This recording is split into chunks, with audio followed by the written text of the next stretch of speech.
नमस्कार दोस्तों। भगवान श्री कृष्ण ने चीरहरण की लीला द्वारा लोगों को बताया कि जल में निर्वस्त्र होकर प्रवेश नहीं करना चाहिए। इसी पर श्रीमद् भागवत गीता में एक कथा भी आधारित है, जिसका वर्णन कुछ इस प्रकार है। श्रीमद् भागवत पुराण के 10वें अध्याय के 10वें स्कंध में एक कथा है, जिसमें बताया गया है कि किस प्रकार कुबेर के दोनों पुत्र नल कुबेर और मणिग्रीव भगवान रुद्र के सेवक बन गए थे। धनवान होने के साथ ही भगवान शिव की कृपा की प्राप्ति के कारण दोनों घमंडी हो गए थे। अपने धन वैभव के अहंकार में एक दिन दोनों मंदाकिनी नदी के तट पर अप्सराओं के साथ मदिरा पीकर जल क्रीड़ा कर रहे थे। संयोगवश उस समय कहीं से भ्रमण करते हुए नारद मुनि वहां आ गए। नारद मुनि को देखकर अप्सराओं ने श्राप के डर से जल्दी जल्दी वस्त्र धारण किए और हाथ जोड़कर नारद मुनि का अभिवादन किया।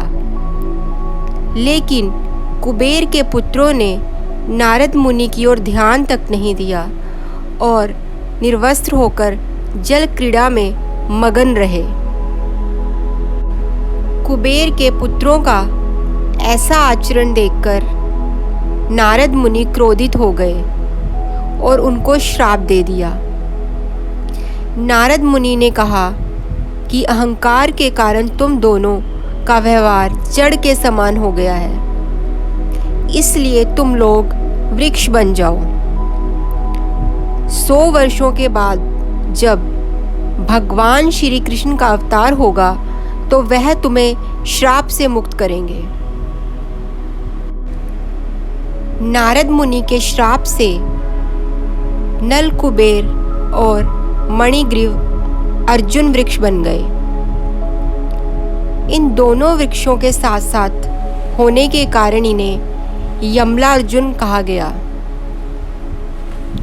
जब भगवान श्री कृष्ण ने अवतार धारण किया, तब एक दिन माता यशोदा ने श्री कृष्ण से तंग आकर उन्हें ओखली से बांध दिया। भगवान श्री कृष्ण मौका देखकर ओखली को घसीटते हुए दोनों वृक्षों के बीचों बीच ले गए और वह जोर लगाने लगे ताकि ओखली से बंधी हुई रस्सी टूट जाए। परंतु रस्सी टूटने की बजाय ओखली उन दोनों वृक्षों के बीच में अटक गई। श्री कृष्ण ने कुछ और जोर लगाया तो दोनों वृक्ष भूमि से उखड़ गए और उनकी जगह 2 युवक प्रकट हो गए।